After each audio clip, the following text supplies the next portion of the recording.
ఆత్మబంధులకు, పెద్దలకు, గురువులకు అందరికీ నమస్కరిస్తూ శ్రీ శేషమునీంద్ర ఆశ్రమం నుండి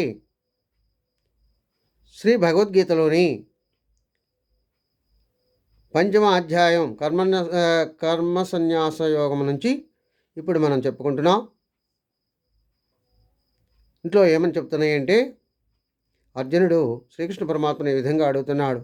సన్యాసం కర్మణా కృష్ణ పునర్యోగం చ సంససి యచ్ఛ్రేయ ఏతయోరేకం తన్మే బ్రూహి సునిశ్చితం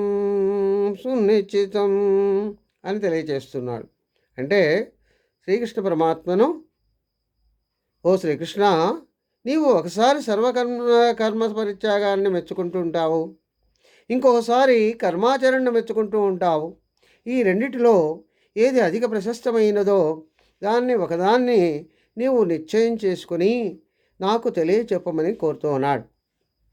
దానికి శ్రీకృష్ణ పరమాత్మ ఈ విధంగా చెప్తున్నాడు. సన్యాస కర్మయోగచ్చ నిశ్రేయసకరావుభౌ తయోస్తు కర్మ సన్యాస్యాసాత్ కర్మయోగో విశిష్యతే. అర్జున, కర్మ పరిత్యాగం రూపమైనటువంటి సన్యాసము, కర్మాచరణ రూపమైనటువంటి కర్మయోగము, ఈ రెండూ కూడా మోక్షాన్ని కలిగించేవే. కానీ వాటిట్లో నీలాంటి వారికి ఏం కావాలి?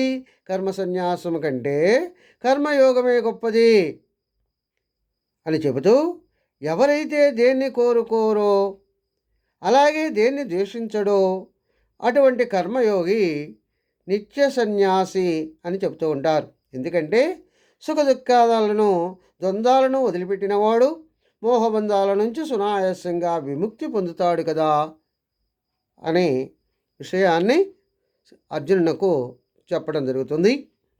అంటే ఇక్కడ ప్రతిదీ కూడా ద్వంద్వము ఉంటుంది. అంటే కష్టము సుఖము, తర్వాత లాభము నష్టము, అదేవిధంగా మోహము లేకుండా ఉండే అన్నీ కూడా, ఇలాంటి ద్వంద్వాలన్నిటినీ ఎవరైతే వదిలిపెడతారో వాళ్ళు అధికమైనటువంటి సాధన చేసిన వాళ్ళు అవుతారు. దాన్ని సాధన చేయమని చెప్తుంది. స్వస్తి సర్వేజరా సుఖినో భవంతు.